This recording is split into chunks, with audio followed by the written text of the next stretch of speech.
ছোটবেলায় মা এভাবে পিঠা বানিয়ে দিত। বাড়িতে যদি কোনো মেহমান আসতো তাহলে এরকম পিঠা বানাতো আর চুলার পাশে বসে পিঠা খেতাম। হ্যালো, আসসালামু আলাইকুম। কেমন আছেন সবাই?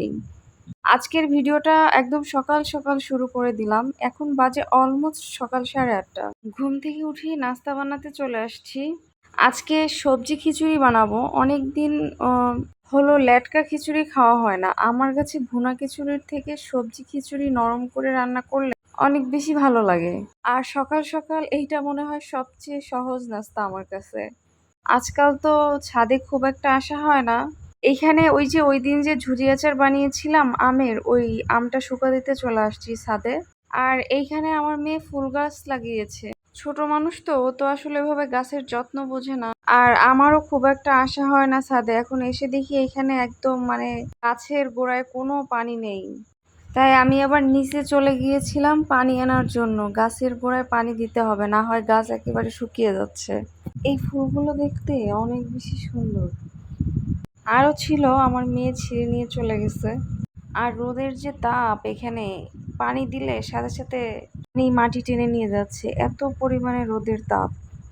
আর লাস্ট কিছুদিন ধরে এত বেশি গরম পড়তেছে। এই বছর মনে হয় এত গরম এখনো পড়ে নাই, এত গরম পড়তেছে। আজকে ওয়েদারটা অনেক বেশি সুন্দর। কি সুন্দর লাগতেছে আকাশটা, মাশাআল্লাহ। আসলে সকাল সকাল ঘুম থেকে উঠলে অনেক কিছুই দেখা যায়, না হয় মিস করা হয়। আমার রাতে ঘুমাতে ঘুমাতেই অনেক লেট হয়ে যায় বাবুকে নিয়ে, এই জন্য সকাল সকাল ঘুম ভাঙে না। আর ঘুম না ভাঙলেও মেয়ের স্কুল থাকলে উঠতেই হয় সকাল সকাল। এখানে আবার মাছ নিয়ে আসছে, ওই মাছগুলো ক্লিন করে নিয়েছি। অনেকগুলো মাছ নিয়ে আসছিল। আর এই সিজনে মানে আমের সিজনে আমার প্রতিদিন ফ্রেশ ফ্রেশ আমের জুস লাগবেই। মানে গরমে আমের জুস লাগবেই আমার। অবশ্য আমের জুসটা বেশ ভালো মজা হয়েছিল। ঠান্ডা দুপুর টাইমে খেতে অনেক মজা হয়। ওইখানে ওই যে মাছ নিয়ে আসছিল, ওই মাছ ভাজি করে নিয়েছি।